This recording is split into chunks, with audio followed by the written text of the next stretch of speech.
Baseball is dead. Rest in peace. It's a Monday episode. We're going early this morning because Dallas is in New York, concrete jungle where the hotels are promised to be really fancy, but they are closets. You look like you're in a prison cell. That's supposed to be a 5-star hotel that a Major League Baseball team puts you up in. We are at the New York Palace. I don't know if it's a great thing to be telling people where Palace. you're staying, but hell yeah. Oh yeah, we're. I mean, does it matter? It doesn't really matter. No. Yeah, it's not ideal. You know, it is what it is. Yeah. You know, I've stayed at those hotels since I played here. So Yeah. Yeah. I remember when we used to do the spring training trips, you were like, oh, I know a place. And you took us to the, what was it? The Doubletree. You're like, yeah, because that's where the A's used to put us up as players. And it's like, well, you know, I don't know. It's a model of luxury. It's fine. I liked it there. It was fine. But I don't think that I would like look around and be like, yeah, man, this is where the big leaguers do it. hey, look, we were working with a certain type of budget, and it just so happened that the AC motel happened to fit in that same budget. You know, yeah, coincidence, yeah, probably. Yeah, I mean, I'll be honest, I miss the Doubletree. You miss the cookies. I miss the cookies. I miss the company. That's the best part about the cookie. Like staying there at the Dub is you could get your mind right at any point in time and walk into that lobby and just go, could I get a couple of those? And you don't even have to finish the sentence. They know what you're there for. Yeah. Yeah. I'll probably be back in a couple hours. If you just want to get another batch going, that'd be great. I'll call down if you need to. But yeah, we'll see you for them chocolate chippies. So fresh. So yeah, good. that's the Doubletree. When's the last time we were there? 2020? I was actually there. Shout out Dave Stewart. I was there last year or during fantasy camp to go pick up Stu. Okay. Yeah. I mean, it's been a while since I've been there. I think it was pre-pandemic. Yeah, we'll put it like this. I made the decision for us to not go to Florida on the Spikes Up tour in the parking lot of the Doubletree the day before the country shut down. Yeah. 2 days before. 2 days before, because we got home, because I was home and we banged it on a Wednesday, and then that Friday was when they sent everyone home for the weekend, and they were like, we'll reconvene on Monday. They're like this whole flu thing is going around is going to be done like in a week or so we'll just batten it down and we'll be right back to normally scheduled programming. Yeah. So I remember like we had to put out like a video announcement because we were like, man, people are going to be pissed that we're not going. Are they going to understand? Are they going to be mad at us that we're not going? Because I think we ultimately canceled it because that's when they changed that's when they made the 6-foot rule. They were like, and we're not going to be able to talk to any players, people. And I knew, because I already knew from what I was hearing and what we were kind of dealing with in Arizona, I knew that how that was going to go. We weren't going to have our selection of players. We weren't going to be able to connect with the guys we had already connected with. And they definitely weren't going to be able to come on the bus. No, and teams were not going to do anything to accommodate media requests. That's why they just started rolling out certain players every day to be available to the media. This is who you have to talk to today. This is who you have to talk to today. So it was going to be the worst possible situation for us to roll into. It was the greatest call that was made. Yeah. Yeah. I would have taken a free trip to Florida, but there's always a chance that like we would have just gotten stuck there. Imagine just stuck in Florida for the pandemic. We'd probably still be there. Yeah. I don't know that would have been worse than being stuck in New York City. Are you shitting me? Well, my apartment was the size of your hotel room, probably. And that was when they were banging pots and pans at 7 p.m. Essential workers. Yeah. Every night. I'm just sitting there. And then you just hear everyone yelling out their windows, banging pots and pans. I'm like, shut up. Yeah. And in Florida, they're trying to figure out how to put a fucking V8 on the back of a big wheel and maybe some skids underneath it so it can go over the swamp. And they don't give a shit about what's going on out in the free world. No, pandemic did not really exist in Florida. A Florida man. Florida is the state's version of a Florida man. Yeah, it sure is. Well, Royals, Orioles this past weekend lived up to the hype. These two teams threw haymakers at each other this past weekend. And it was the Baltimore Orioles. Yeah. Who came out on top in this one. I threw it out there on Twitter because, I mean, if you're sitting there actually watching these games, you're the first thought that I'm sure a lot of baseball fans must probably have is, I would love to see these two teams play each other in a postseason series. So I put that thought out there, not realizing that Orioles fans, all these 10 years later, are still very much scarred by that postseason series from 2014 where they got swept by the Royals.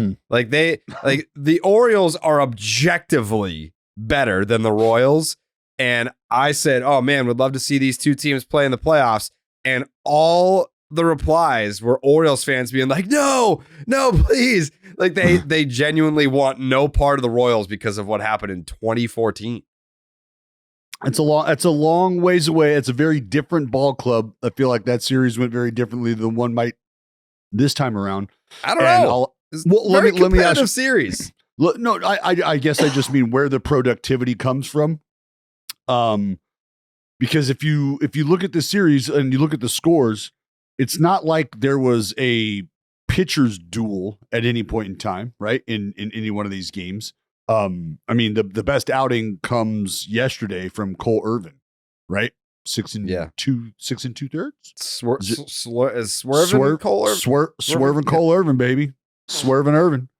Swerving Cole Irvin. That's right, Jay. Hey, Swerving Cole Irvin. Yeah. Put the pedal to the metal and got it done. But that was the best pitching performance. Corbin Burns, I mean, what was he, 5 2/3? Against who'd he pitch against? Was that the one against Marsh or who's he against Reagans? That was against Reagans. Reagans got Saturday. Touched. Yeah, and Reagans got touched. And then it was Kramer. By the way, maybe the worst ball strike call of the season against Reagans to start that game too, right? The fucking strike right down the middle, Jay Hay? Is that what you're talking about? Yes. The fastball that looked like he walked up and just handed it to the catcher and the umpire was like, Not wiping away his bad start, not giving him, but that pitch was right down the middle. And I don't want to make excuses for him at all, but I have been in that situation where, like, it's just a normal fucking start. Here you go. You throw the first pitch of the game, and it's just obvious to everybody that it's a fucking strike, and you don't get the reaction, and it's like you see a mental glitch in everybody. The catcher is like, and you're like, what? What? Who? What? You want? Huh? Is this how this is gonna fucking go? So it can fuck you up mentally. I'm not gonna lie. And it sucks to think that like one pitch can do that. But dude, like if it's right down the middle, you legit, you're like, well, what now? It's one pitch into this. What the fuck now? But yeah, Kramer 5 2/3 innings, 3 earnings, and Alec Marsh, the one who's been fucking dealing for the Royals, Cone Queso. 5 2/3, no earned runs. So that was honestly the best pitching matchup, really, I think, of this entire series was Dean Kramer and Alec Marsh, and that was on Friday. Can we just go back to 2014 for a second, though? Because my initial reaction to that was to scoff at Orioles fans and be like, come on, really? And then I just went back while you guys were chatting, and I was listening, but I was also refreshing myself with that series. Mm-hmm. And I can understand it for 2 reasons. A, we alluded to the fact that it was a close sweep. I think it was 6 total runs separated the teams over a 4-game sweep. But each game had its own like kind of frustration or heartbreak moment. Like basically 2 of the 3 were end of game comeback wins or whatever. And the first one was we hung 2 on you early and you never got anything enough the rest of the game. And then I'm also reminded that they only got one more half bite at the apple with that team after that. Like that was basically the end of that run, because the only other playoff appearance even close to that era was 2016, and it was a 1-game wild card loss. So like I can sort of see like how that was the nail in that era in a lot of ways. Yeah. Anyway, just wanted to polish up that aside. Well, because that was when Nelly was fucking bopping too, right?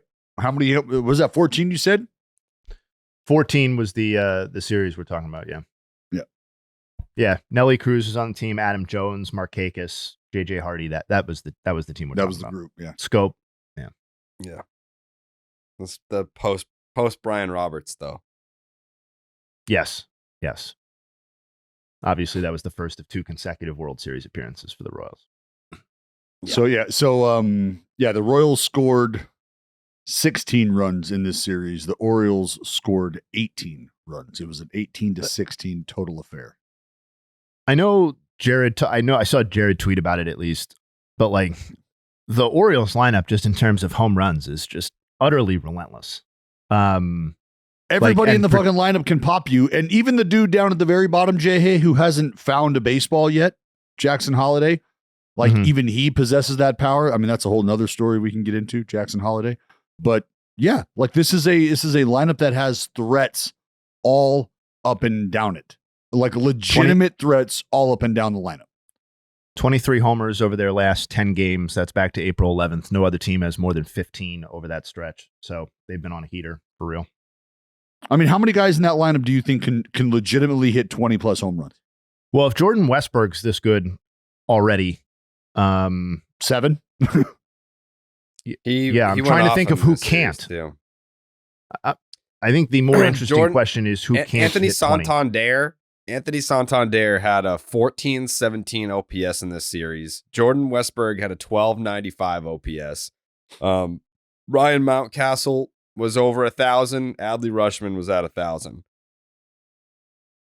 They already have 6 guys with at least 4 homers. And the 2 guys who have hit homers who don't are Rutschman and Mountcastle. And it's not like Mountcastle hasn't run into 25 or whatever home runs in a season before. And Adley's he'll be right Adley. there. So yeah.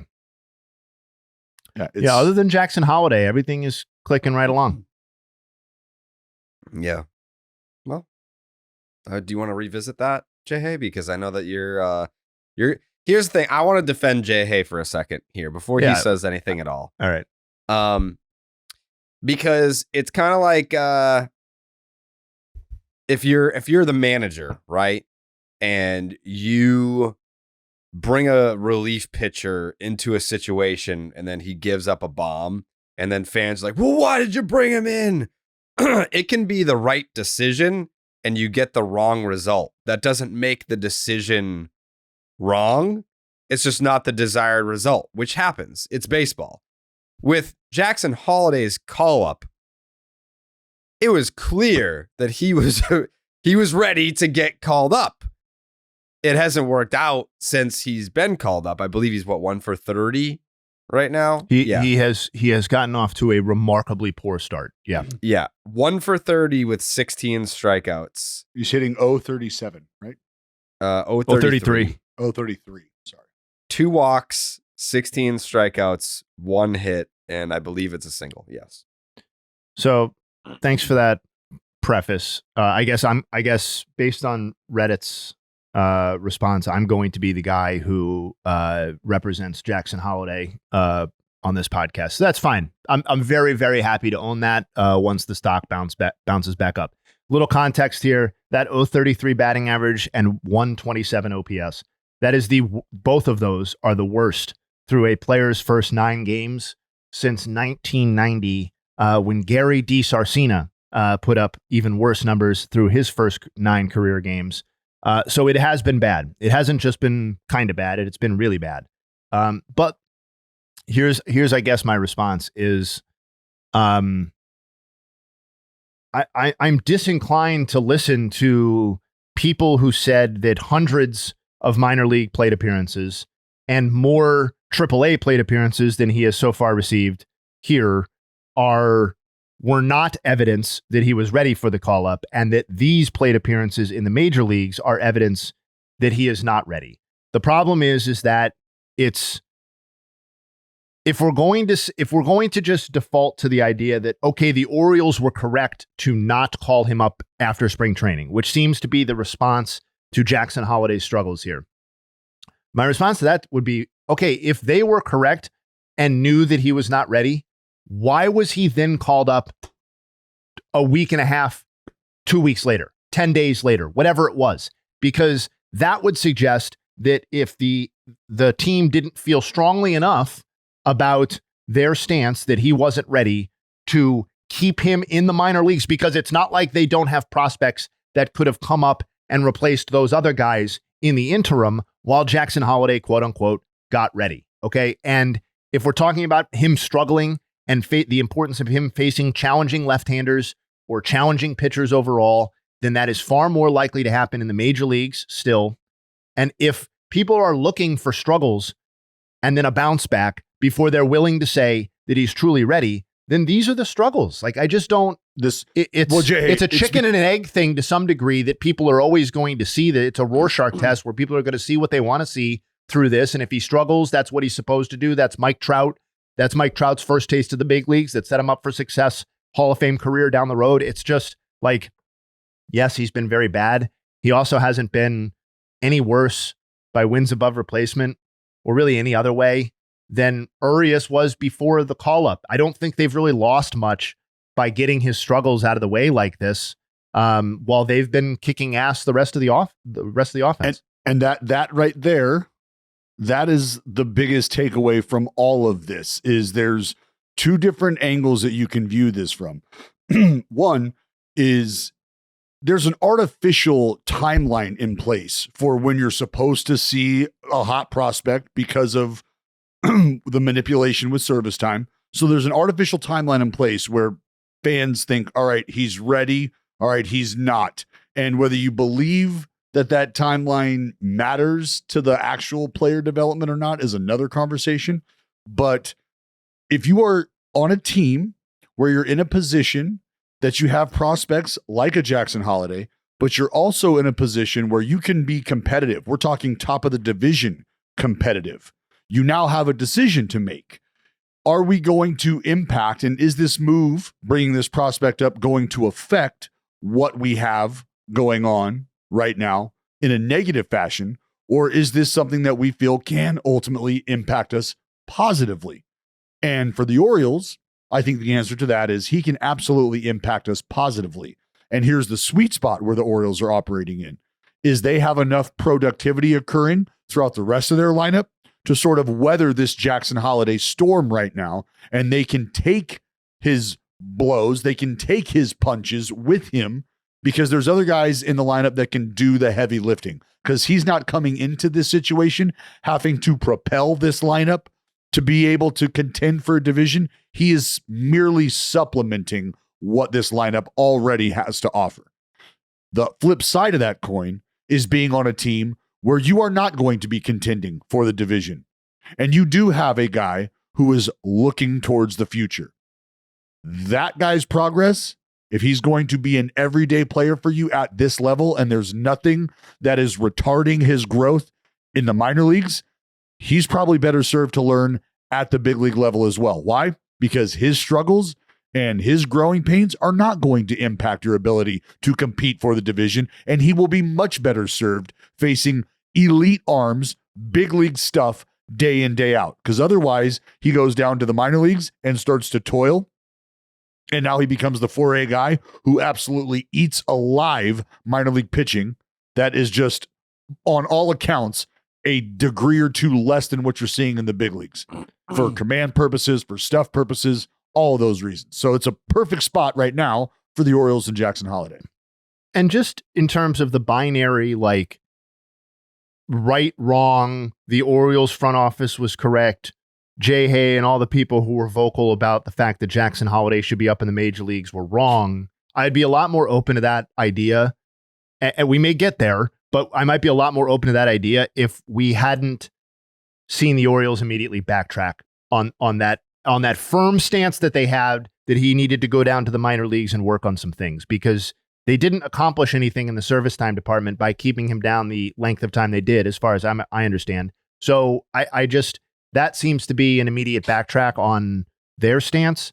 So I guess we'll find out if he's the new Jared Kelenic or whatever, in terms of overhyped prospects that come up and never get over that initial massive struggle. Then we can have the next 20 years of this podcast, until we're old and gray. We can have a great time talking about how Jay Hay went crazy saying that Jackson Holliday should have been called up, and boy, did that guy suck. Well, no, I'm pretty confident that it's not going to play out that way, though. Remember when we were talking? I mean, this was what we were talking about, is them understanding that they want to get the full year worth of production if they truly believe that Jackson Holliday is going to be a guy that can come up and perform to a point where he earns that full year of service time because of how well he's performed, regardless of his full year of service time.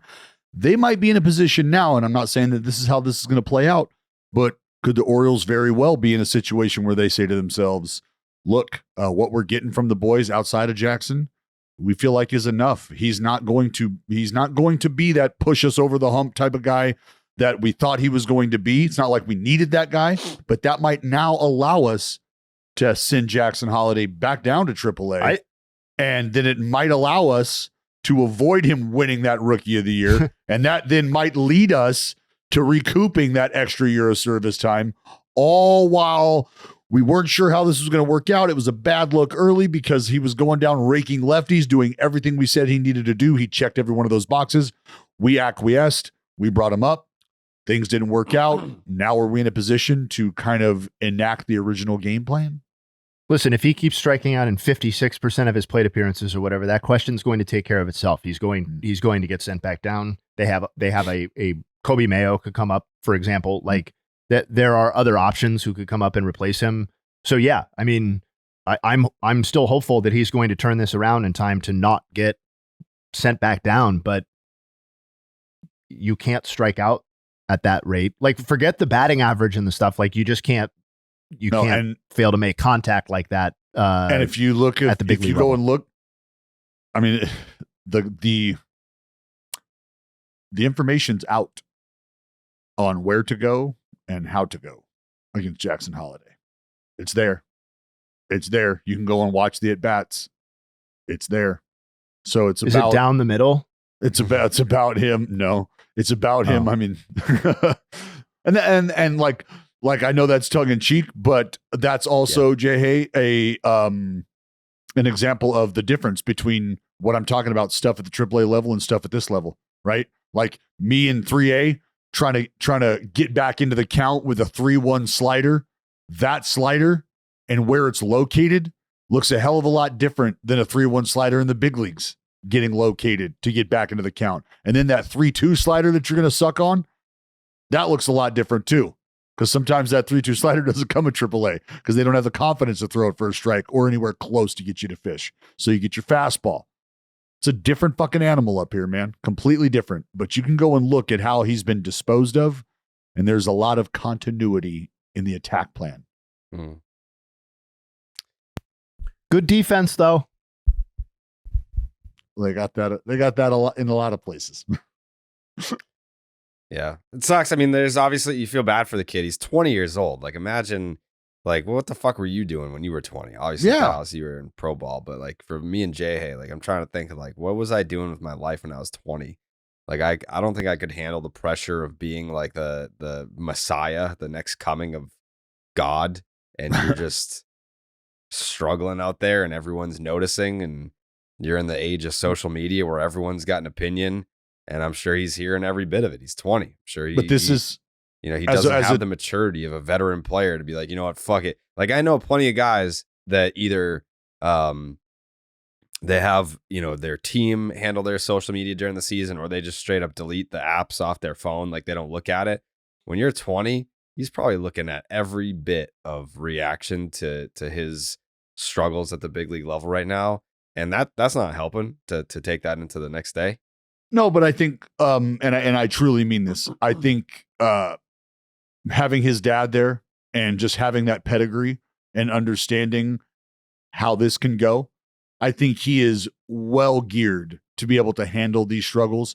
And as far as talent evaluators go, and you guys hear this, you guys know this, this is where if he's going to struggle, I want to see this. I want to see this. I want to see him completely overmatched because I want to see, this is like throwing the baby in the deep end. Does the baby pop back up? Does the baby instantly roll over and go to their back and stay afloat? What are the instincts? What does he do? Does the baby find the edge of the pool? What does he do to pull himself out of this? Or what does he do to receive information from his resources that help pull himself out of this? That's why you heard his dad talk about, hey, I'm here if he needs me for anything baseball related. Like I'll get on a plane tomorrow. I'll be there because I've watched his swing since he was 2 years old. I know everything about this kid's swing and when it's going right and why, and when it's going wrong and why. So if he needs me there for that, fantastic. If he doesn't want me there because he wants to do this sort of, on his own and not feel me up, so be it. I get it. So his dad gets it. His family gets it. And as far as I'm concerned, if you were going to see him struggle, and if your thoughts and concerns about where he was at adaptively were real from the Orioles' perspective, this is what you're wanting. This is what you wanted to see. You want the struggles? Here they are. How does he bounce back now? That's what you want to know. I would have preferred to see him succeed right away. Mm-hmm. Everybody would have, J.A. Everybody would have. Yeah. Before we move on, question for you guys. Do you think he gets optioned, or do you think the Orioles give him a long-ish leash to figure this out at the big league level? I believe he will be optioned. Because it's almost like a Told you so. No. I just want you to remember who you are, dude, because I think that can get lost in you trying to climb yourself out of this funk. You might start to do things that are uncharacteristic of you. You might start to make wholesale changes that don't necessarily need to be readily made. And maybe it is more of an approach thing that we can now go and work on in AAA. And that's something that I know folks don't want to come to terms with at times. But the A's just went through it with Estuary Ruiz, right? And are still answering questions about it. But when you have certain things that you want guys to go down and work on because you have a game plan for them in the future at your big league level, and there's a spot where you can have them work on those things, that's what you do. That's what you do. And so that's what I think will end up ultimately happening, is just a quick reminder that you're Jackson motherfucking Holliday and you will be absolutely about this business. Just got off to a little slow start. We're going to figure some things out. We're going to iron some things out, and you'll be right back up here banging with the baby birds before too long. You agree, Jay? Yeah, I think unfortunately we're getting perilously close to a guy who looks a little turned around, and the stats would obviously support that. So unless we see, I don't want to put a number of games on it, but I think he has a handful more games of this type of performance before it's back down, and then somebody else. I was going to say, I just pray to God. I pray to God that he's there for 4 more days, so that I can see him. Yeah, because that's where we go right after we leave New York. We go to Baltimore, and I want to see that. Yeah, kid see him so either bad. Play well or see what's going on, right? Just way. Whatever. Just first of all, hey, dude, how's it going? I know you don't remember me, but yeah, he might. Mention baseball is dead, presented by Underdog Fantasy, and then he'll be like, oh, that Dallas. Yeah, that one, the bearded one. Yep. Yeah, okay. I don't remember that shitty lefty that only threw a changeup and a 86-mile-an-hour fastball. But baseball is dead. I love that show. Yeah, no the need to talk bearded about Brett left-handed Anderson like podcaster. Brett Anderson Yeah, can't defend himself, Jared. That was mean. I would love to have Brett Anderson on this program. Yeah, it would have to be in person though. That way he can't escape. Like I feel like he would leave. He would leave mid-interview if he had the choice. There might be a few accommodations we have to make if we're getting him here in person. That's fine. Just some requests for old. Yeah. Yeah. We're not the United States government. We do negotiate with terrorists. I will gladly accommodate some of the requests that he has. Joey, hey. Yosef. What's up? Good morning. What are you guys talking about? Balls. Talking about Jackson Holliday. Ah, he's shit, huh? Yeah, yeah. He's having a tough time. What's your take on it? You know, just get the reps that come out every day, the ballpark, do your stuff. Mm-hmm. Stay. So you think he's head to not the working hard grindstone. enough? You think he's not working hard? I heard he's already got a wife. I mean, He's married? that could be an issue. I don't know. It's just like you're looking at his numbers and you're like, this feels like someone that may be married. This feels like Yeah. a guy who's in a serious relationship, ready to take things to the next level. Yeah. You know what? That's a good point because Dallas was just talking about how, his dad has been following him around and maybe the intrusion of his family is what's holding him back. That's a good point. Mm-hmm. You see a lot. You see it all the time. And they weren't probably following him as much in the minors. And Yeah. he was going off. That's true. No, well, That's true. Aberdeen and Delmarva just don't quite have the same feel that I think Baltimore does. Mm. Maybe I know Which them are good, but it could just be his dad. That didn't take long, Joe. You've been on the show now for 32 seconds, and you've already fired an arrow at Matt Holliday for loving his son and following him around. You've said that Jackson Holliday is a piece of trash for having a serious relationship. Yeah. You're off to a hot start, Joe. everyone was thinking it, They just don't want to say this kind of stuff. I think everyone was thinking that you were thinking it, is what it was. And we were just waiting for you to say it, and here you are. Yeah, deliver the take already. But at the same time, is Matt Holliday following him on the road too? No, I didn't say that he was following him. I said that, yes, he has gone he's gone to different cities, his debut when he was in Boston.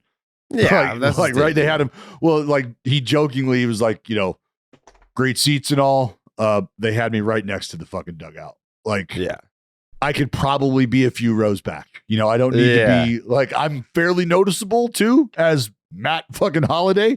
So they're going to see me. He's going to see me. That's just one of the things you could put me up in the family section. We're all good. But yeah, I don't know that he's been following him around to every city. I heard a little snippet of him talking about I know this dude's swing better than anybody. If he needs me for baseball, I'm there. If he needs me just to be dad, hey, dad, we're playing the Yankees. You guys want to come to New York and hang out and go grab dinner after the game or whatever? Great. Maybe we'll talk about a swing. Maybe we won't. Whatever. Yeah. Well, speaking of saying things that you regret, Jay Hay. Meet the Mets.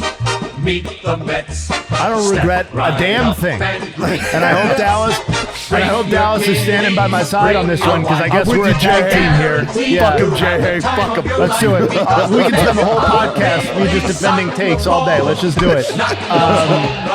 All right. So the Mets are interesting. The Mets, Jay Hay, just took I'm a glad they've series got a win from streak the going. Dodgers. Yeah. They have now won 5 straight series, and since starting the season 0-5, they have the best record in baseball at 12-4. Thanks for that tweet. I'm getting tagged in a lot. You're now. welcome. Yep. You're welcome.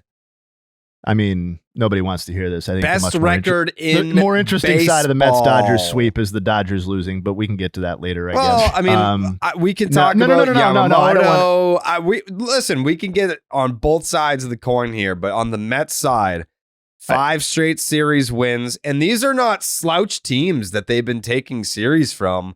I'll go down. They just took a series from the Doyers. They swept the Pirates. They took a series from the Royals that we just blew. They took a series from the Braves. And they took us. This all started with a series win over the Reds, who have been playing good baseball this year. If the Mets make the postseason in 2024, I will take an L on this whole thing. My entire point with the Mets, though, I think the stakes need to be higher than that at this juncture. You can't just take an L. Oh, that's fine. If the Mets, we can figure out what it is. We'll put a specifics to it in a second. But my point has never been that the Mets are terrible.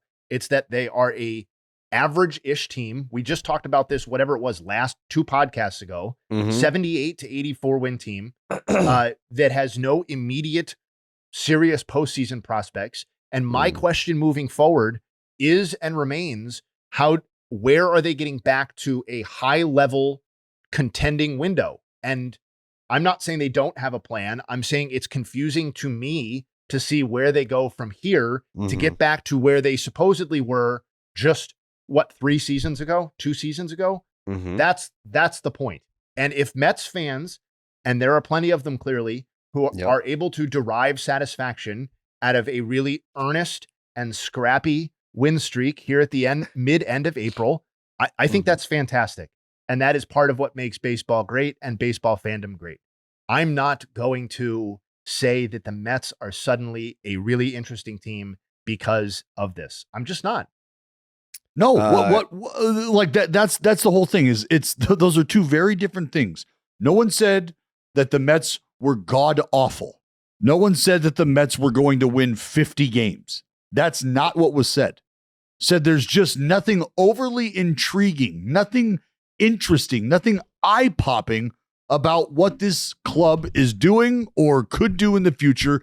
Honestly, the most intriguing thing about them was what we talked about with Pete Alonso. What's that decision going to look like? And here we are in the month of April, and if you look at this team, you tell me what, like, oh man, didn't even think about it, but this is what the Mets are all about. This is an identity of the Mets that I didn't think about, and this is who they are. What is that? The last time we went through this, where we called a team boring, and then I had to spend the whole season hearing about, this boring team every time they hit like a double or something, and MLB posted the highlight, was the Giants last year. And you know what happened with them is they went into the offseason and completely revamped their entire team because they were boring and not very good. Okay, so like, I don't want to say, like, are they the 30th most entertaining team in baseball? They are definitely not, because MLB manages to produce some real dreck at the bottom of the league. And in particular this year, there is some unwatchable shit going on in some of these games by the worst teams. But are they 23rd? Are they 22nd? 19th? I don't know. To some degree, I think this has been blown out of proportion a little bit. I'm looking at this roster, and now Francisco Alvarez is hurt, and we identified him in the very beginning of this Mets conversation as one of the more interesting reasons to continue to tune in to watch the Mets, his development, what he is as a player for them moving forward. And now he's out. They're 12-9, and they're 3rd in their division.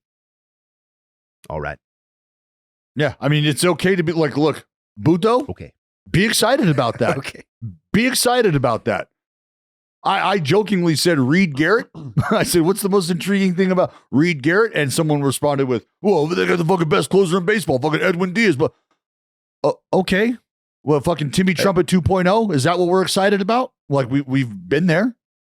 Great. You know, the Nationals are also marginally better so far than I think a lot of people thought they would be, and the projections thought they would be. And those fans can be excited about that too. I mean, that doesn't mean that outside of CJ Abrams that everybody needs to pretend that these teams are suddenly like these massive draws.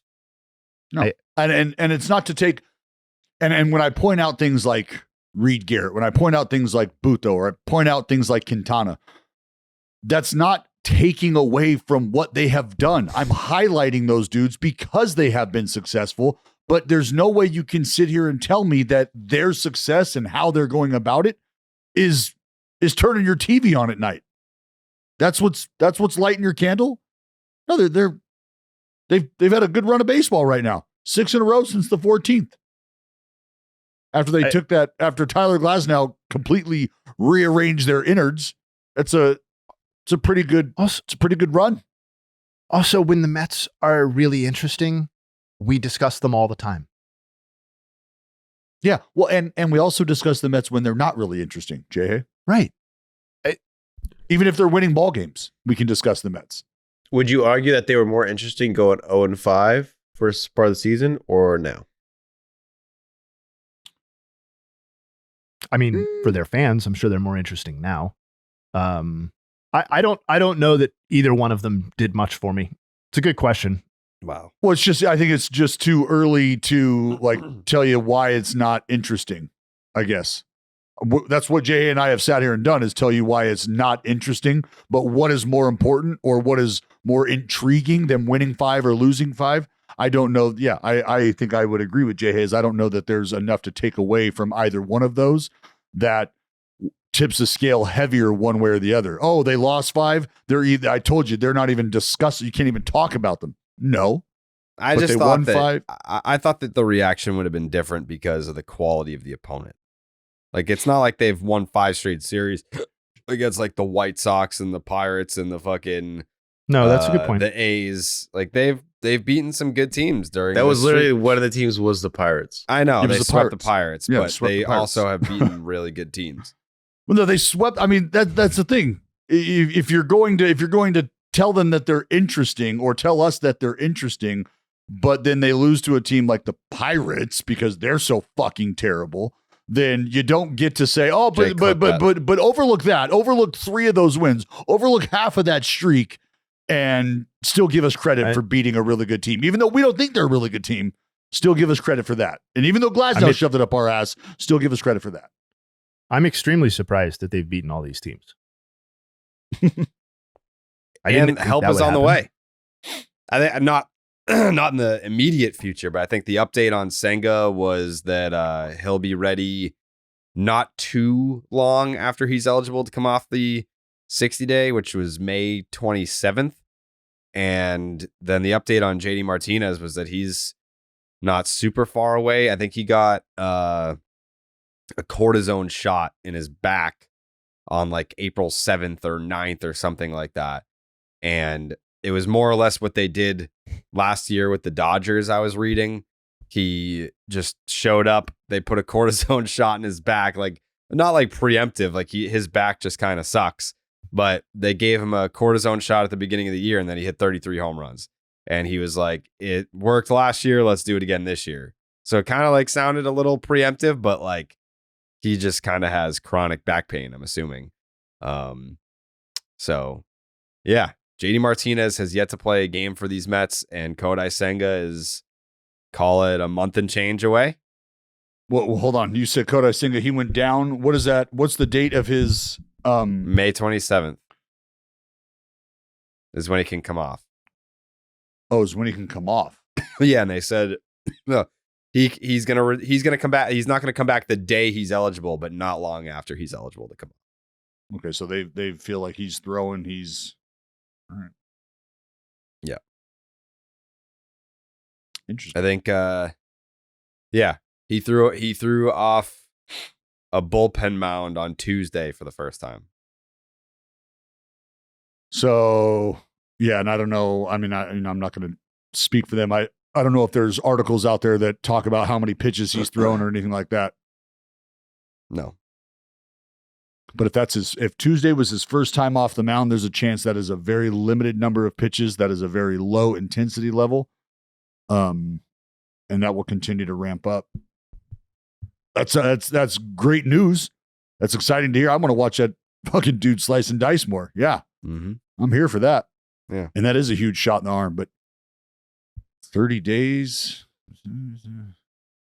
I feel like it's still a little farther than people might think. Yeah. Call it a month and a half, 2 months. Either way, I love the fact that I've carved out a nice place as the Mets defender on this podcast. It's nice. Honestly, we'll see how that. I'm we'll no see how longer that the goes. Mets hater. It's these guys. These guys are trash in the Mets. Absolutely You trash. guys are taking it a little too far, but all right. They're taking it a little too far. Yeah. Either way, The MLB season, it's in full swing. And Underdog Fantasy wants to make it a lot more interesting. Underdog Fantasy is the easiest place to play fantasy sports. Playing their pick'em game is as simple as selecting higher or lower on player stats, strikeouts, total bases, home runs, and so much more. Make entries of all baseball, or you can mix and match across your other favorite sports. You can win up to 100 times your money, and it's a ton of fun. We did the opening day stream. Jay Hay was in the house. A lot of Underdog Fantasy users in the chat.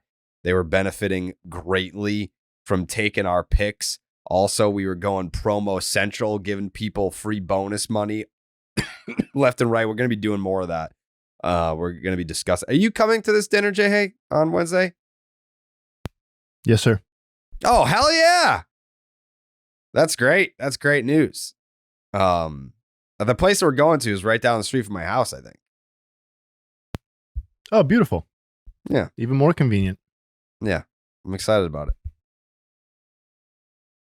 Pull up underdogfantasy.com. New customers get a pick'em special in the lobby when they sign up. Underdog will also be running a ton of different promos, bonus cash airdrops, specials, giveaways, and more throughout the NBA playoffs. So make sure to follow at Underdog Picks on Twitter and keep an eye out. Make sure you sign up with the promo code Jared, that is Jared, and Underdog will double your first deposit up to $100. That is Underdog Fantasy promo code Jared. Yeah, Wednesday will be cool. I'm excited that you're coming. Thank you. It's nice that you're excited. I'm looking forward to it as well. Yeah. Well, the Milwaukee Brewers. Dallas, I feel like of all the shitty picks that you've made, which there's an abundance, picking the St. Louis Cardinals to win the division is not going to age tremendous. They've lost 4 straight. I was piggybacking on the Marmol call. Yeah, that was terrible. The Milwaukee Brewers, winners of 4 straight games. They swept the Cardinals over the weekend. They're 14-6 with a plus 35 run differential. What is it about the Brewers that, I mean, I'm not going to say that, the division's obviously not a wrap or anything, but they are in first place. They have a 2-game lead over the Chicago Cubs. What is it about the Brewers that we overlooked? Because no one picked them here to win the division. We give a lot of love to the Pirates, to the Cubs. We talk about the Reds to an extent. Dallas picked the Cardinals to win the division. What is it about the Brewers? Is it the fact that they just operate in a way that maybe we don't agree with? Like, they traded Corbin Burns, so like that's not usually a move that you would make that would result in a first place finish in the season after. Is that it? Just part of it. They also had they've had 2 young guys come up. We probably weren't really tapped in on Mr. Bryce Terang, who I think leads the league in steals right now, and then also Chirino. I picked him to be the rookie of the year. Yeah, but they're a little bit under the radar. And I think even Freddie Peralta. I mean, we've seen Freddie Peralta forever, but I don't think I really had him being the fucking ace. One of the best pitchers in the league. Electric shit. Like, dealing. How he's been Colin so far. Ray's dealing. They've got some dudes in the bullpen that can throw absolute smoke too, by the way. If you watch a Brewers game, late innings, you're going to see high velocity, which is, I guess, is the theme throughout the league, but more so here in Milwaukee. But yeah, I think that's the answer to the question. You go out there and trade your ace, you're not exactly drumming up positivity going into the next season. That's how it is. I think I remember it a little bit differently when we were doing some of the season preview stuff. I thought the Brewers got called out as being potentially sneaky competitive in this division. And obviously they're currently being more than sneaky competitive as leading the division. I'm going to go back and listen to that, and we'll revisit that on Wednesday. But to answer your question, to me, it's what is fueling, or why are they surprising or better than we thought they were? It's the offense, to me, unquestionably. Like, Joey hit on a few of the names specifically, but like, this has been a team that has largely been a below average to kind of bad offense, kind of on the back half of this run and fueled by starting pitching and bullpen and stuff like that. And this season, they've been one of the best offenses. They've hit the fourth most homers. Individually, they have a number of, like, we hit on Terang, but like and in previous podcasts, we briefly hit on the fact that William Contreras is like suddenly one of the very best players in the NL, regardless of position. Willie Adames and Yelich, prior to hitting the IL, were both, in Yelich's case, were both hitting well above any expectations for what they could have previously gotten for them. You mentioned Blake Perkins. Like, I think there's a lot of production on the offensive side that was maybe a little bit difficult to see coming. Yeah, Blake Perkins has like the second or third highest OPS on the fucking team. Yeah. And Yelich was slugging .744 at the time that he went down with 5 homers, and like he was averaging basically a home run every 9 plate appearances at the time he went down. And like, you know, I think that I know that the general consensus on both central divisions was that, you know, they were kind of talent poor relative to the rest of baseball. And I think in the previous seasons that has largely been the case. But I think this season you can make a case in both AL and NL that it might be the most exciting stuff going on in baseball right now is what's happening in the 2 central divisions. And the Brewers are obviously a huge part of that. But I think the other part of that is that, you know, if the Cardinals are indeed the worst team in the NL Central, that suggests that, and I'm not saying that's guaranteed, but like if that's the case, that suggests that this is going to be an extremely competitive division again this season. And I think with a little bit of a higher threshold than maybe we saw last season to win the division. Yeah. What do the Brewers need to do to increase their intrigue or increase their competitiveness? I think they're very interesting already. I'm not a professional hater. Like I think this team is legitimately interesting. Like I think if you have a building block backstop who is, you know, both a guy whose family we're familiar with and potentially one of the more valuable players in the league, and you have a Terang, like Joey said, who is tied for the league lead in stolen bases. You have Joey Ortiz, who has not played all the time, but has at least flashed some real potential in the time that he has played. I think there's obviously Churio, who has not fully alighted yet, and then Peralta pitching obviously maybe the best baseball of his entire career. So I think there's lots and lots of reasons to be excited about this team. It's younger, it's more dynamic than some teams that I have previously called boring on this podcast, and that's what separates them for me. I think if they can get some help in the rotation, if they can help out what Freddie Peralta is doing, if they can help out what Colin Ray has done so far in his 3-4 starts, I think it'd be really nice to see DL Hall hit that growth spurt and start shoving it up people's ass. That could, I think, create some separation for the Milwaukee Brewers, because they've got some guys like we talked about down in the bullpen that think they can rely on, they could probably lean on to get big outs. But if they get another arm in that rotation to pick up the slack, that's where I think the Brewers can make up some ground or create some separation, I should say. I think it's just, if you're a Brewers fan, you're excited about the start to the season that you've seen so far.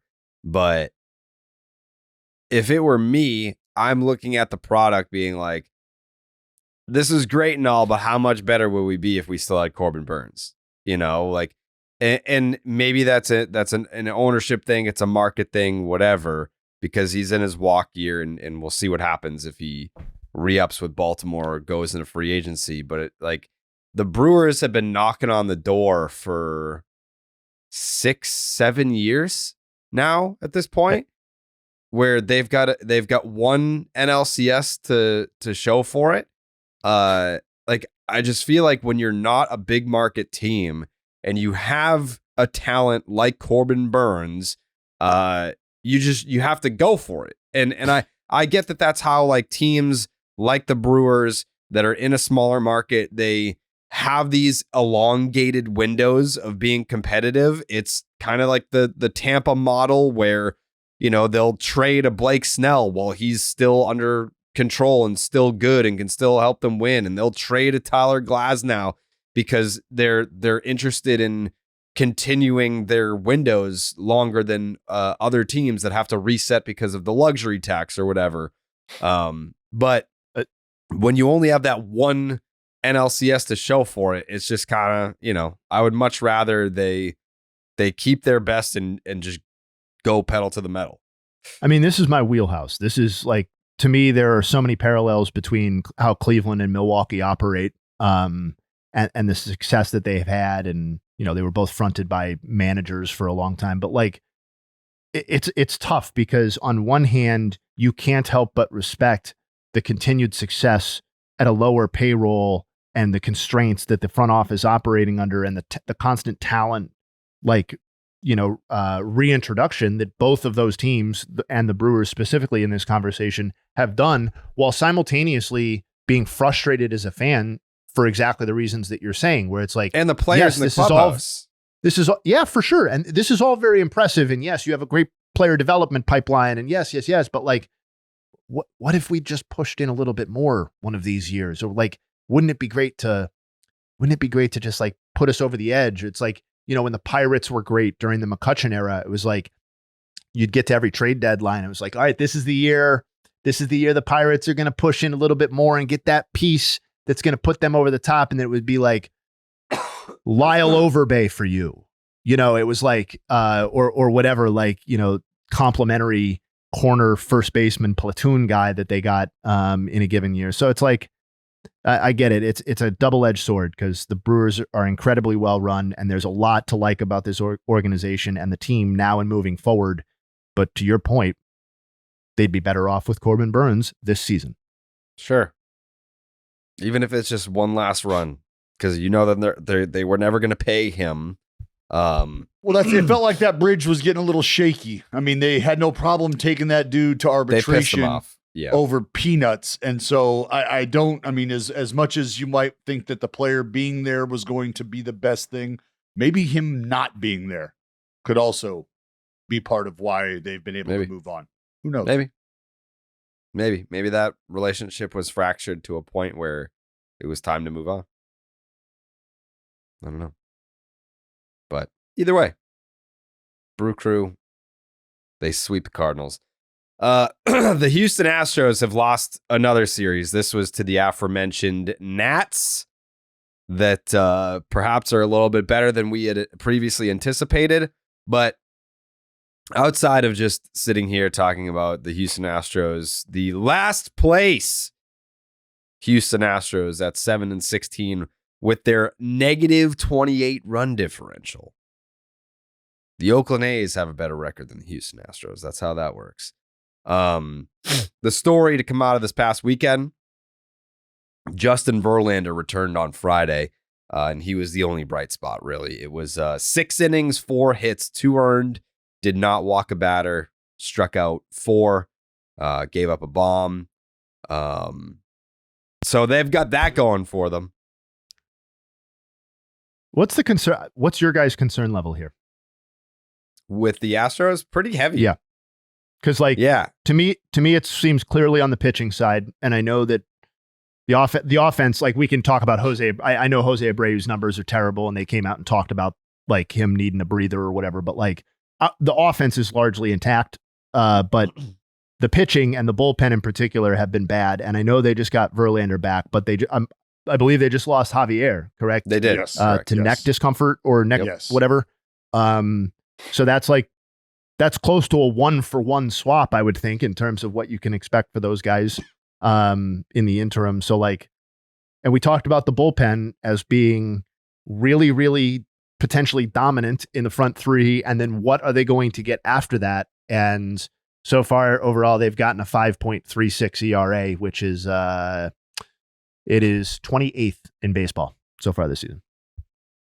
Yeah, it's pretty obvious when you look at the Astros why they're not playing good. It's pitching. Yeah, we've talked. They have an entire rotation. We've said this for how they have an entire rotation on the injured list. But it's not just the rotation; it's the bullpen, which has been just as bad.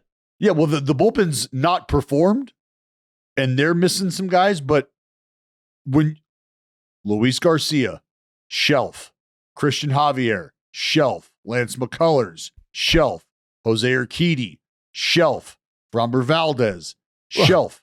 That is 5 starting pitchers that any one of those guys healthy, any other team in baseball would love to have. Any one of those dudes. And they got 5 of them. Shelved. Well, and of their vaunted big 3 in the bullpen, 2 of them have ERAs approaching 9, and the shutdown guy of them has an ERA of about 5. Yeah, so things are not going I know, small well. sample, all that. Haters still striking out a lot of dudes, but an 8 ERA is an 8 ERA if we're talking about the problem right now. Mm-hmm. Mm-hmm. And they just don't. They are simply not able to muster the offense necessary to overcome the shortcomings of what's happening or not happening on the mound right now. It's bad. I don't think that it, I of all teams, I think this is the one that you really can't declare dead. Like, you can't just be like, oh, there's no chance that they come back from this. But it is quite the hill for them to climb. And I think that's putting it mildly. But I don't know that we know what the timeline is on all those injuries, but like for Garcia, he had Tommy John, right? When did he have Tommy John? At the beginning of the year last year? I'm going to pull it up right now. Javier just went on the IL with neck discomfort. Urquidy, when did Urquidy go down? He went down at the end of spring. So yeah. Kendall Graveman placed on the IL, recovering from surgery on right shoulder. Urquidy, this is March 28th, placed on 15-day IL with strained right forearm. Justin Verlander placed on 15-day IL with right shoulder inflammation. He just came back. Lance McCullers, 60-day IL, recovering from surgery on right forearm to remove bone spur. Luis Garcia, this is all on the same day, by the way. Placed on 15-day IL, recovering from ligament replacement. TJ, Penn Murphy placed on 15-day IL, recovering from ligament replacement. Tommy John. Luis Garcia transferred to 60-day IL. Framber Valdez placed on 15-day IL with sore left elbow. That was on April 9th. So they've been going through it. I mean, that's, if you want to know why the Astros are in last place, there you go. Yeah. There you go. Because I think you can look at them offensively and you walk away going, feel like those numbers from those guys should probably have resulted in a little bit better record than what we're looking at right now. You know, glass half full. Fangraph still has them as likely as basically any other team in the division to make the playoffs. Mm-hmm. Glass half empty. They've lost over 30% off their playoff odds since the start of the season. So Yikes. They've gone from about 85 to 53%. So it depends on which way you want to look at it. Well, yeah. What doesn't help at all is to lose the arms that you've lost, and also, not to highlight it again, but the Abreu power outage, like that has come at the just worst possible time. Yeah. Yeah, it's almost if it plays out this way, is it better or worse if you're an Astros fan that the run of consecutive ALCS, if that ends because everyone's just hurt, that's a much easier pill to swallow than if you had gotten to the division series and you just get beat. Then it's just like, oh, we lost a step versus like, no, we were just banged up and that's why it didn't happen. Yeah, we played a season with a 2.0 rotation. Yeah. I mean, the best thing they may have going for them in this season moving forward is that there may not be a truly very good team in that division this right now. The Rangers may eventually form into that team, perhaps when they get healthy, or Wyatt Langford and Evan Carter and all those guys start clicking at the same time, but they certainly have the potential to be that. But as of right now, none of these rosters look like they are standout necessarily, and none of them are performing that way either. Yeah, I think the Rangers have an opportunity to turn shit around. once they get. Oh, no question. I'm not saying the Rangers are bad or anything. I'm just saying like we're almost a month through the season, and the division leader is a game above 500. Yeah. It's funny because I don't know if we ever brought this up at the beginning of the season. Oh my God. Sorry. My fucking nose is so messed up. Sam. Allergies are crazy. But the Rangers came into the season with a 36% chance to make the playoffs. It's a team that just won the World Series, and they started at only a 36% chance. I also saw they had like some, like if you look at betting odds, they were also like some reason like the fourth or fifth most likely to win the World Series. Yet according to this, they're only 36% chance just to make the playoffs. And they haven't played great.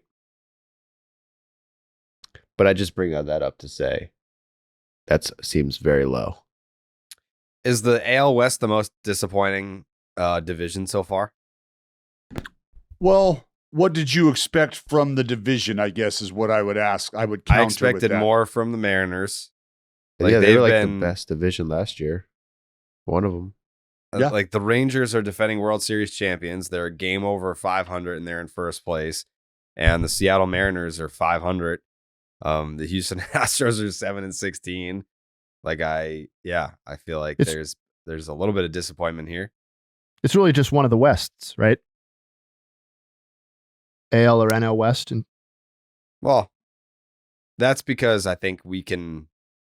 But I think the NL West is interesting. It could end up being more interesting if the Dodgers have not separated themselves. Like that could end up being, in turn, more interesting, even if the talent. Like I expected more out of the Giants and D-backs than to both be sub 500. But it is very, very early. It's borderline impossible for the D-backs to have a plus 28 run differential and a losing record. Yeah. Merrill Kelly news is not good, though. No. How does that happen? You just have you just lose a bunch of one-run games, and then the games you win, you just kick the shit out of people? Yep. Nailed it. I mean, think about the Dodgers. Think about the Dodgers right now and their run differential. All right. They just won a ball game 10-0, and their run differential is plus 15. Yeah, that's not good. That's exactly how that happens. Yeah. Did we want to talk about Yamamoto or no? What do you got? I mean, it's not my take, but I feel like there are a lot of fans out there that are starting to question whether or not he's worth it. Yeah. It's not to say it's not to say that he's not good. He's good, but he's not highest pitcher in baseball history good? Not yet. Not yet. No. Do you think there, as a pitcher, is there really? Because I would get I don't know, maybe Dallas would probably know better than me, but because you expect if a hitter comes over from Japan, you're like, okay, different velocity, different types of pitches. There's an adjustment period. But I feel like as a pitcher, it's almost an advantage to just come over from Japan and have a splitter that people don't really throw as much, different pitching style. I feel like that would be an advantage other than. Well, yeah. I mean, even just watching his first inning over the weekend, he threw every pitch he had. Like it used to be, and maybe Dallas, you can speak to this more, but I remember, in the early 2000s, your first time through the order, you wouldn't show them a specific pitch. You would try to get through the first time of the order by just going fastball changeup. You're not even mixing in the curveball until the second time through to show them something different. And then Yamamoto is in the first inning against the Mets, and he's just like, well, you know what they're hitting off his fastball? They have a 710 slugging percentage off his fastball right now. There you go. League. Shout out Todd Frazier. He said that this was going to happen. Yep. Just hammer the fastball? Yeah. Yeah.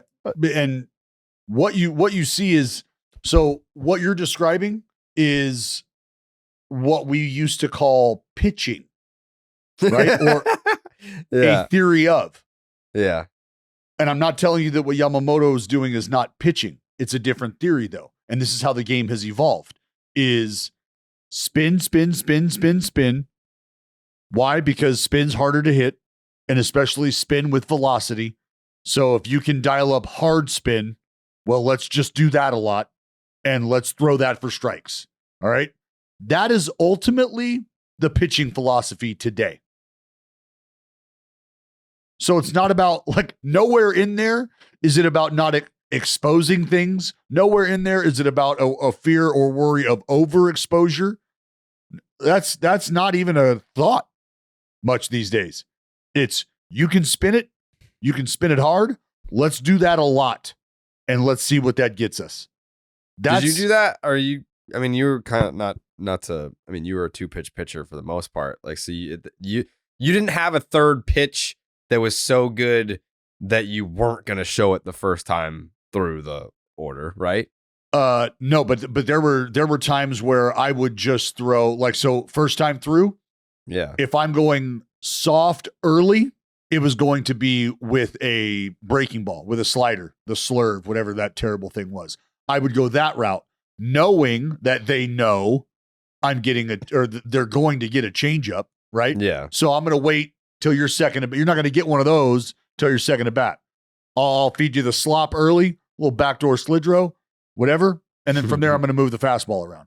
Yeah. And we'll deal with you because I'm going to see you again, was my mentality. So you were saving the changeup. Absolutely. And then, Okay. but there's also guys in the lineup where, buddy, I'm going to tell you the changeup's coming, and I don't give a fuck. I don't care. You're not going to hit it. Or however you hit it, I'm not worried about you hitting it. Yeah. Here it is.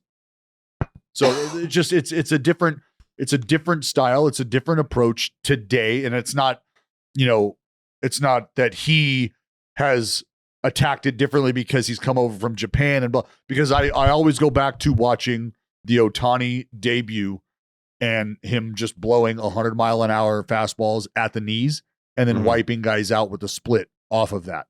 So to Joey's point about a guy coming over and throwing a certain pitch that you might not see a ton of, like that, sure, could play to his benefit to an extent. But once the book is out and the scouting report is what it is and guys start to put you in their Rolodex, they get a feel for what your stuff looks like, for how your stuff plays.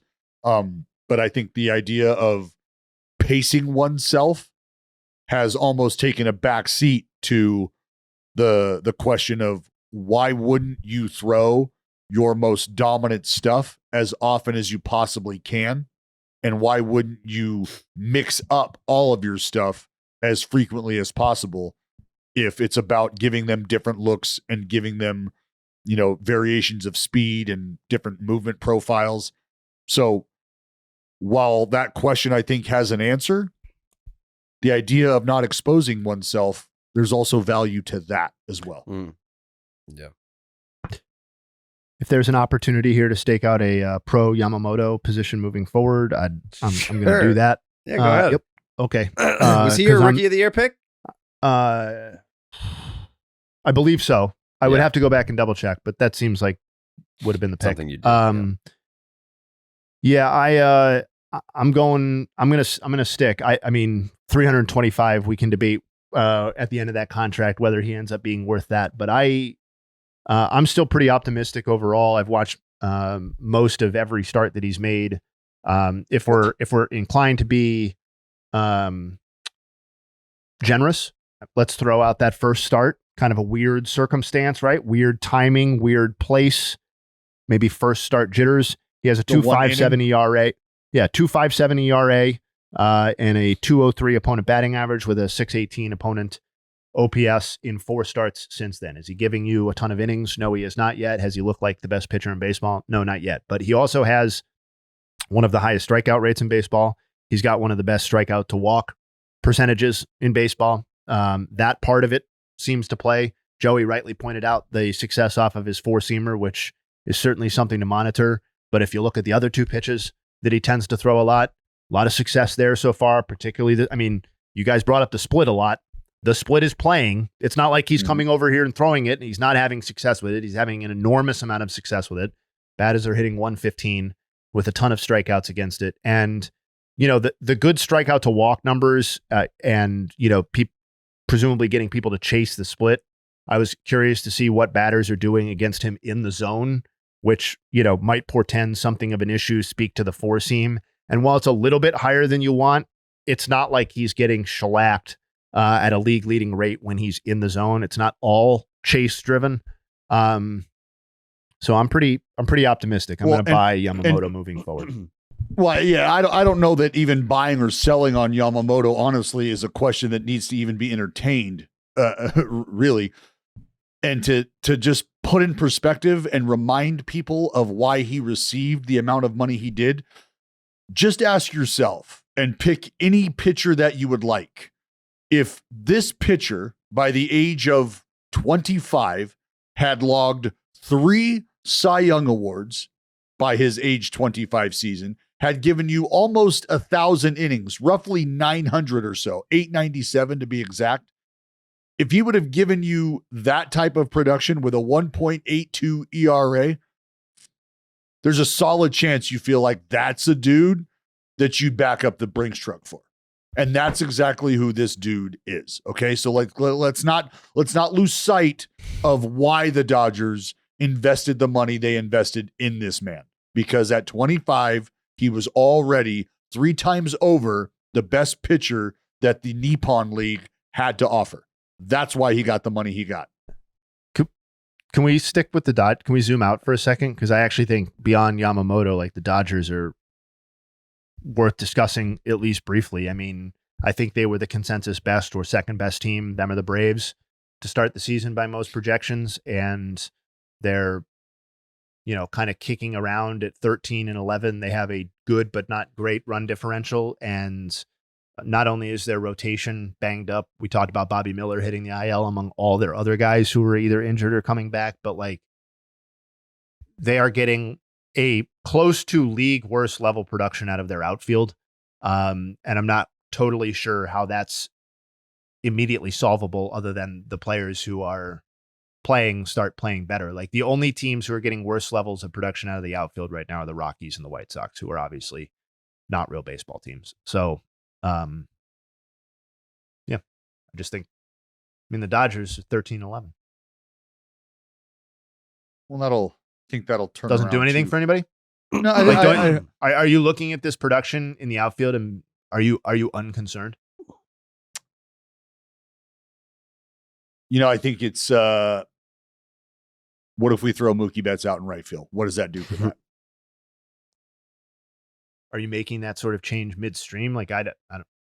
Well, no, but I mean, like, I'm saying those numbers. Is it fair to say that conversation that you just had right there, Mookie Betts being in the outfield, propels those numbers above the Rockies, above the White Sox, and we're not having that same conversation? Sure, but like that would just in turn open up another problem. Like where Mookie's not currently playing, that would then become the problem. Right? Well, it would. Well, you would then you would need somebody to step up and fulfill whatever Mookie is doing in those positions, and that's what I'm saying. Like, like does Kike Hernandez? Does he step in at second base? Does he step in?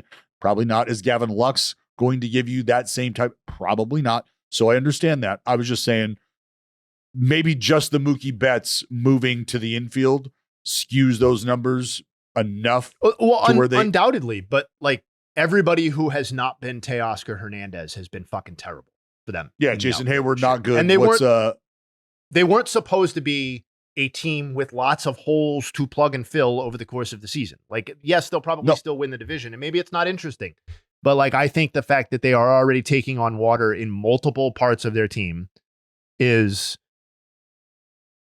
I think it's what about the what's the fucking Outman? Outman's he's played terribly. Yeah. Chris Taylor's played terribly. Kike has not played well. Like Chris Taylor's been one of the worst players offensively in baseball so far. Teoscar's been okay, but like he's an offensive driven player and he's slugging like 460 or whatever it is. So it's not like he's been some sort of solve all. Whatever. I'll monitor this. And I'll get back to you guys if it ends up being a problem. We'll put that up. We'll put it on the shelf. Yeah. I think if you roughly just take a look if you briefly look at their numbers offensively, like people outside of Shohei and Mookie, there's questions. There's questions. Will Smith, Freddie? I guess. Where's Freddie at? Yeah. Well, I mean, OPS, what does he have an OPS of? What did I see? 697. I mean, no, even not if 697. even if he's not 797. doing well, I still think that it's not something that I'm going to question per se. No. Who, Freddie? No. Yeah. No, absolutely fucking not. Absolutely not. Yeah. Yeah. So, I mean, yeah, to Jay's point, something to keep an eye on. But for me, it's just something that's, I don't want to say funny. I don't want to trigger Dodger fans by saying it's funny, but it's kind of funny. Like, to any time that a team has a massive offseason and like, the fans have the parade in December, it's nice to see them humbled a little bit.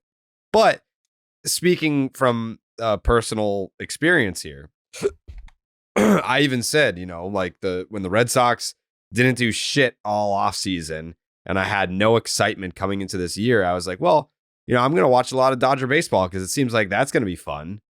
And it's not been fun, but it's not been what we thought it was going to be either. So, but no team is having a season like that. Like, what team is having the start to the year that we thought the Dodgers were going to have? There's no, like when like the Pirates, when the Pirates were 20-8 last year. Yeah, like there's no, or the Rays when they were like fucking didn't 30 and 10. Didn't lose for 2 weeks. Yeah, yeah. Like there's no one that's got out to this crazy hot start this year. It feels like that there will be the bigger storyline is about how teams either repair themselves or retool themselves towards the middle here. If there's not a separation or a clear separation, which we haven't seen really in any division, that's what I think the storyline will be. Is you're going to get guys back healthy. How do they hit the ground running? And when it comes time, do you start to supplement your roster? Yeah. That's what I think the stories of the summer will be. I'm going to have to get out of here very soon, but I do not want to leave without addressing just a very, very rough, very, very rough 2 series that I got to endure. I'll start with the Guards A's and how that went. It did not go well. Did not go well for the A's.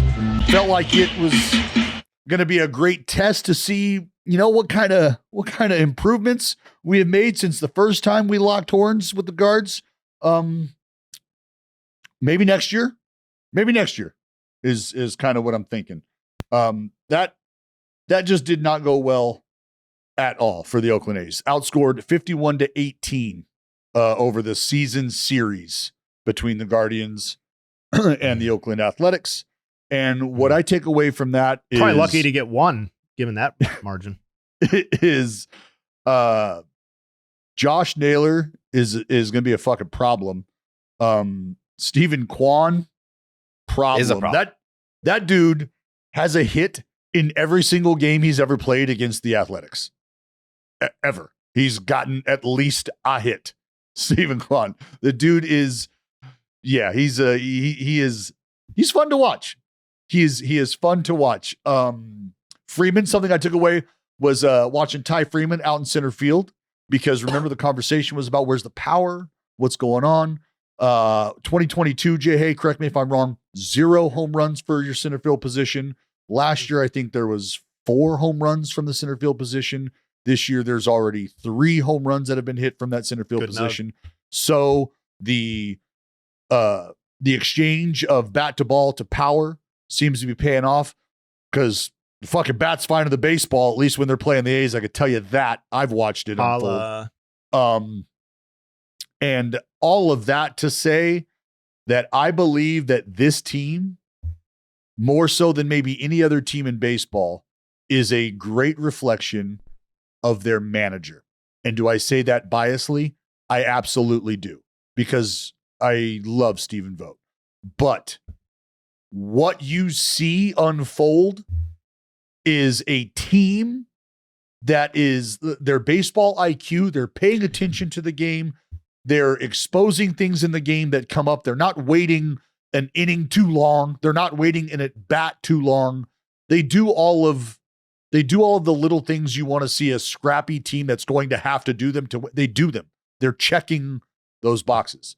So that's been that's been the takeaway from watching the guards here early in this season. Great bat to ball skill as well. The power starting to come along, and fucking Naylor, my God, been a lot of fun to watch him. So now we can take it on over to the Pirates series. The Pirates and Red Sox. Pirates were outscored 18-4 in that series, and I'm not going to put it all on one guy. I'm not going to put it all on the guy who I tabbed to come back and win Comeback Player of the Year, but there's some numbers here that I think help tell the story. Because O'Neal Cruz is awful. Four for his last 44 in his last 12 games, with 22 strikeouts for O'Neal Cruz in that time. That has sucked quite a bit. There's really no other way to say that, okay? Since April 7th, his slash line is 109, 163, 196 for a 359 OPS. Not ideal. Why do I tell you that? Because over the first 9 games, when O'Neal Cruz was hitting 342, 375, 500 with an 875 OPS, the Pirates were 7-2. They were kicking the shit out of everybody. Things were going well. Unfortunately, things are no longer going well. And it's not to say that they haven't gotten decent pitching performances, because they've gotten opportunities to win these ball games. And before I go, I do want to shout out Edward Olivares, because he's probably a guy that maybe not a lot of folks had on their radar. But as we sit right now, his 375 expected batting average is the best in the National League. Better than anybody else in the National League. Best. His expected slug is also 7th in the National League.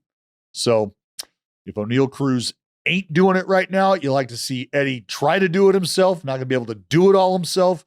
So we're going to need some other buckos on the ship to tap in, because shit is not going well right now. Well, no. LSU gymnastics season ended yesterday. They won it all. So Skeens. So those are. I bet, like, don't get too excited, because they still got a couple weeks left till the semester ends. So it's not like just because his natty's over that means Livy Dunn's schedule's. Livy Dunn is still in college. One point that I did want to make before I go, because I got 2 minutes here. This is an overarching thought here. The idea of putting the baseball in play, and the idea that you can find a happy medium between searching for power and putting the baseball in play. Ultimately, the takeaway message is good things happen when you put the ball in play. Jose Ramirez batting 239, his expected batting average 231. So maybe he's getting a little lucky. Is that true, Jay Hay? Is he getting a little lucky? Stephen Kwan's batting average 374, his expecting average 332. Is he getting a little lucky too? Is Stephen Kwan getting the idea is these guys put the fucking ball in play. You put the ball in play, good shit happens. Good shit happens. You sound mad. Yeah, I'm fucking mad. I just absolutely got fucking torched. I mean, Jesus Christ, I got your mother trying to move in with me in Oakland because it's comfy there for her. She wants to stay a little longer in Pittsburgh. About? That's the kind of shit I'm dealing with. Yeah. Shout out Ellen. I gotta go. Yeah. Just making tacos tonight. Anthony Rendon is hurt, Dallas. Any comments? Didn't see that coming. No. No. Didn't see that coming. No. That's unfortunate. I mean, not to make fun of him, not to make it lighthearted, but you did. You did. That sucks. That sucks, because this is the one thing this dude didn't need, right? It's the one thing this dude didn't need was getting hurt. That. Yeah. Yeah, that sucks. Yeah, that sucks. Especially after all the other times that happened. You're really gonna make fun of a guy with a strained hamstring, dude? Wow. Yeah, you've gone to low levels. Right, I gotta go. I gotta go catch a team bus. Convenient. All right. Later. Goodbye. Upload me, Jake. I'm out. That's Dallas Braden, the voice of the Oakland A's, making fun of hurt people. Classless. Yeah, there's really nothing else here. We had the Francisco Alvarez torn UCL. That sucks. We just, any other comments on Anthony Rendon getting hurt again? I mean, like, that is It's disheartening. If you're an Angels fan, if you're Max, I would call Max right now, but we went early today to accommodate Dallas's schedule, and it's 6:45 a.m. on the West Coast. I don't know that Max is up and bopping around right now, ready to give some hot takes on Anthony Rendon, that's terrible. I mean, like, who knows the next time that Anthony Rendon is going to be in the news cycle? So that's kind of a miss for Max right now. But Joseph, you got anything on Anthony Rendon?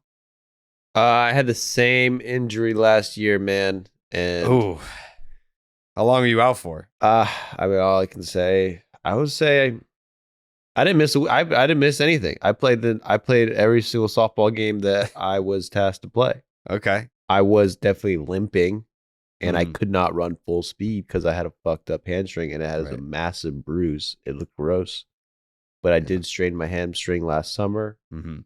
If he stretches, that'll help. Okay. You can ride your bike too. If you ride the bike, it doesn't hurt. Okay. It only hurts when you run. You can even walk, no pain. But if you start running, you feel that hurt tightness, that pull. Yeah. So you got to stretch, man. You'll be back. Anthony, if you're listening, man, please stretch.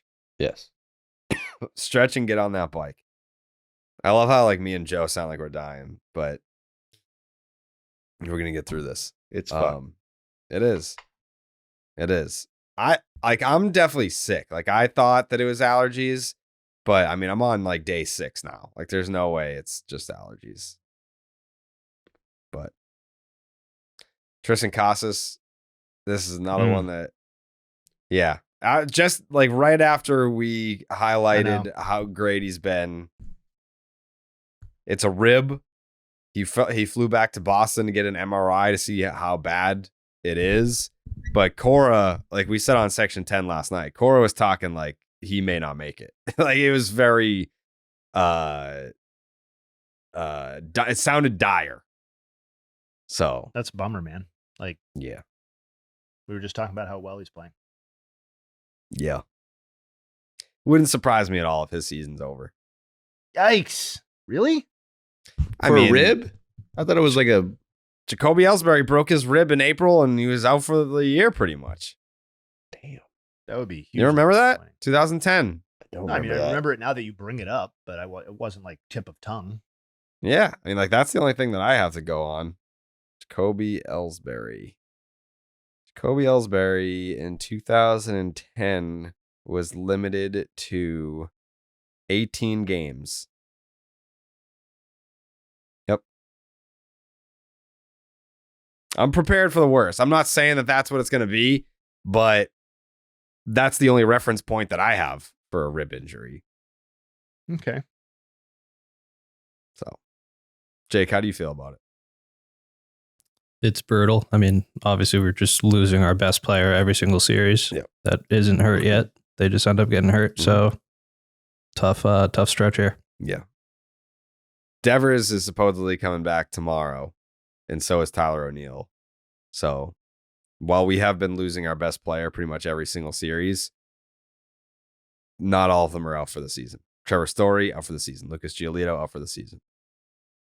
Tristan Casas, I hope, is just out for, a couple months. But either way, it's going to be some time. It's definitely not going to be a quick thing, I don't think. All right. That's a bummer. Yeah, it is. But that's all I have. Joseph, new video out? New video out. All about the Shohei situation and other situations, gambling situations. NBA just had a player get banned. So it's interesting to watch. It's topical. You get to learn. You'll learn a lot. Yeah. I got it queued up. There was Joe called me the other day, and I was in the middle of watching one of his videos, and I just let it play. And I was like, you know that voice? You know who that is? It was Joseph. Yeah, most people usually like to watch them once and then rewatch them again. Twice, 3 times maybe. Invite friends over, watch parties is what people usually do. But if you want to just watch on your phone by yourself, that's cool too.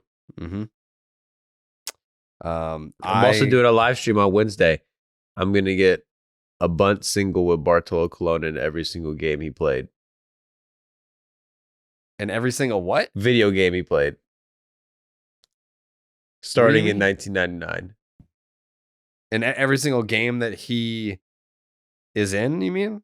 Yeah. So MLB 1999 was the first game I found that he's in. So I'm going to try to get a bunt single in that game with him. And then we're going to go to MLB 2000, get a bunt single with him in that game, all the way up until, I think, MLB The Show 2018. But it gets harder because he gets fatter every game. So you're giving yourself, what's that, like 17, 18 games worth of, so you're giving yourself like a little over an hour to get a bunt hit with him in each game? Yeah. That's, ooh. Good luck to you. It could be longer than 24 hours, honestly. I hope not, though. Okay. I didn't know if you stopped it, but the goal is 24 hours. Okay. Well, eventually I'm going to get tired, like I would think so. Yeah. Yeah. The goal is 24 hours, but I will keep going until I get him every game. When is this happening? Wednesday. What time? What time you go? 5 o'clock Eastern Standard. 5 p.m. You got to get some sleep so you're in good health.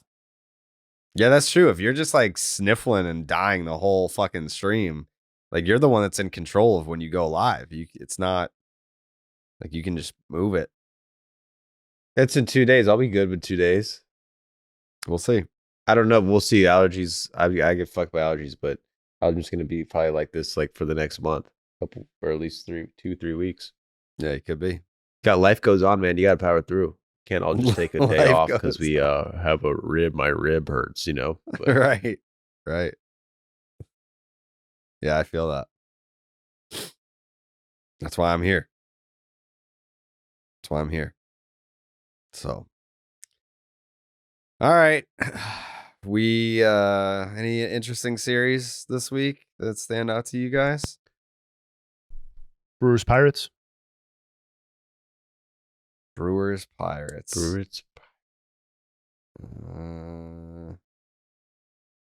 I haven't even looked at the docket, man. Nothing crazy. A's Yankees. Oakland's in the East Coast. That's always a recipe for some crazy shenanigans. Yeah. Mariners Rangers. There's nothing jumping at me. It's not a crazy week for that kind of stuff. No. Well, first half of the week. Second half of the week, it gets crazy. Phillies Reds, maybe. And then we're playing the fucking Guardians again. I love how we play the Guardians twice before we play the Yankees once. Yeah, that's not ideal. No. Doesn't make a lot of sense. It truly doesn't. Quick nug dump. Yeah. Before we get out of here, shout out to Lang's Guardians plus 52 run differential is the best through 22 games for them since 1959. The Phillies just completed 6 straight wins. Those were all against the White Sox and Rockies. They outscored them 38-14, and their starting pitchers posted a 0.60 ERA against those two quote-unquote teams.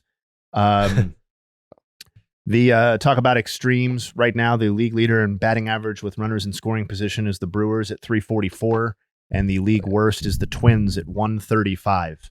So that Twins product has been a lot of fun to watch. And then I wanted to give Joey's boy some love. It happened over the weekend, but Travis d'Arnaud, first Braves catcher since Dale Murphy in 1979, before he moved off of catcher, with 3 homers in a game. And d'Arnaud joins Johnny Bench and Gary Carter as the only catchers multiple 3 home run games. Yep. What a crazy list. Obviously d'Arnaud had one with the Rays as well. But yep, that's just wanted to run through those, but that's all I got. Yeah. Hell of a stat. Yeah. Name the 3 catchers who have multiple 3 home run games. That's a great bar trivia question. Mm-hmm.